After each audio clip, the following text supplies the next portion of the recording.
ఇది స్పాన్సర్ చేసినటువంటి మన మల్లేశ్వరక్క.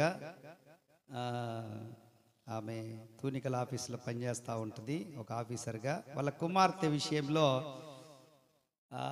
దేవుడు చాలా అద్భుతం చేశాడు. వాళ్ళ కుమార్తె విషయంలో నాకు ఉద్యోగం రాదు ఉద్యోగం రాదు ఉద్యోగం రాదని హైదరాబాద్ వెళ్ళిపోయింది. వాళ్ళ అమ్మ మీద గొడవ వేసుకొని, అన్న ఇట్లా సంగతన్నా అని చెప్పేసి నాకు చెప్పింది. నేను చెప్పాను, అక్క రమ్మనిక ఉద్యోగం వస్తుంది కానీ అప్పుడే సచివాలయం పోస్టింగ్లు పడతా ఉన్నాయి. నేను అన్నాను జస్ట్ అటెంప్ట్ చేసి వెళ్ళమనక్క, తప్పకుండా దేవుడు తనకిస్తాడు అని అంటే వాళ్ళమ్మ చెప్పింది, అమ్మ రాజన్న ఏదన్నా చెప్పిండంటే జరుగుతుందమ్మా, నువ్వు రామ్మా, నా ఉద్యోగ విషయంలో కూడా ఆయన చెప్పినాకనే నాకు ఇట్లా జరిగింది, నువ్వు రామ్మా అని అంటే ఇక బలవంతంగా ఆ రోజు నువ్వు పోమ్మా అని చెప్పేసి బలవంతంగా వచ్చి ఒంగోలులో ఎగ్జామ్ రాసి ఇంటికి కూడా రాకుండా అనేచెట్టు మళ్ళీ హైదరాబాద్ వెళ్ళిపోయింది. నేను చెప్పాను, అక్క సరేలే తప్పకుండా తనకు ఉద్యోగం వస్తుందని వెళ్ళిపోయింది.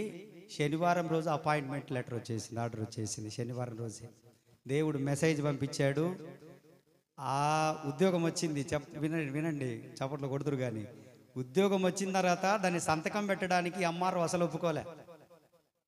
మీ ఇంట్లో 2 ఉద్యోగాలా? మీ అమ్మ ఆల్రెడీ ఆఫీసరు, మళ్ళీ నీకు ఉద్యోగం, ఇంతమందికి ఉద్యోగాలు ఇవ్వాలా? ఇక నాకు ఫోన్ చేసింది చెల్లెలు నందిని, ఫోన్ చేసింది, అన్న ఇట సంగతే అంకుల్ అంకుల్ అని పిలుస్తూ ఉంటుందిలే, అంకుల్ ఇటు సంగతి అంకుల్ అని అంటే, సరేనా మరలా నువ్వు వెళ్ళు, నేను ప్రార్థన చేస్తాను, తప్పకుండా పెడతాడని చెప్పేసి చెప్పాను. దేవుని మహాకృపను బట్టి ఏమనుకున్నాడో ఏమో దేవుడు ఆయన మనసు మార్చాడు, కిందికి మీదికి చూశాడంట, సంతకం పెట్టి ఇంకోసారి నాకు కనపడగాకమని చెప్పాడు. మొత్తానికి ఉద్యోగం వచ్చింది. దేవునికి స్తోత్రం.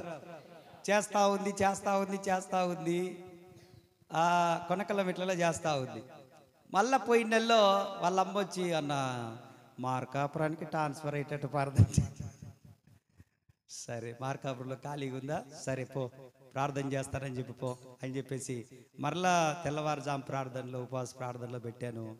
పోయిన ఆదివారమే అక్క వచ్చి చేతి నిండా కానుక పట్టుకొని వచ్చి, అన్న మార్కాపురానికి ట్రాన్స్ఫర్ వచ్చేసిందన్న మరలా అని చెప్పేసి చెప్తా ఉంది. వాళ్ళు దాదాపు 7-8 సంవత్సరాల నుంచి దేవుని సన్నిధికి వస్తూ ఉన్నారు. ఏదైతే నేను వాళ్ళ ఇంట్లో చెప్తున్నాను, విగ్రహారాధికులు వాళ్ళు, ఏదైతే నేను వాళ్ళ ఇంట్లో ఇది జరుగుతుంది, ఇది అవుతుంది, ఇది వస్తుంది, ఇది నిలబడుతుంది అని చెప్పానో అవన్నీ జరుపుకుంటూ వచ్చినాయి వాళ్ళ ఇంట్లో. దేవునికి స్తోత్రం. వాళ్ళు నమ్ముతారు అంతే. నేను వెళ్ళి అడుగు పెడితే యేసయ్య మా ఇంటికి వచ్చాడన్నంత సంతోషపడతారు వాళ్ళు. వాళ్ళ కూతుర్ల విషయంలో కానీ ఆమె విషయంలో కానీ అన్ని నన్ను అడిగి చేస్తూ ఉంటా. ఏమరా అంత ఇబ్బంది అయిందా? దైవజనుడు అడుగు పెడితే ఒక మాట చెప్తే అంత ఆశీర్వాదం అని ఆ కుటుంబం నమ్ముతా ఉంది. దేవుడు అలాగే చేసుకుంటూ వస్తూ ఉన్నాడు. దేవునికి స్తోత్రం, హల్లెలూయా. ఆ పాపను కూడా ఒక మంచి కుటుంబంలో, వాళ్ళందరూ కూడా ఉద్యోగస్తులు, డాక్టర్లు, ఉద్యోగస్తులు, కాలేజీ ప్రిన్సిపాల్స్, వాళ్ళ కుటుంబంలో కూడా అటువంటి కుటుంబంలో దేవుడు తనను వేశాడు. దేవుని ఆ కుటుంబాన్ని ఇంకా దీవించునుగాక. మంచిది. వారు ఈ కేక్ ఇచ్చారు, ప్రార్థనలు కూడా చేశాము, ఇద్దరు ప్రార్థన చేశారు. దేవుడు వారి కుటుంబాన్ని దీవించునుగాక. మంచిది. ఏందో మరి వాచున్నది ఇంతో మరి ఇంకా పట్టుకోండి, అందరూ పట్టుకోండి. తెలుగు మరి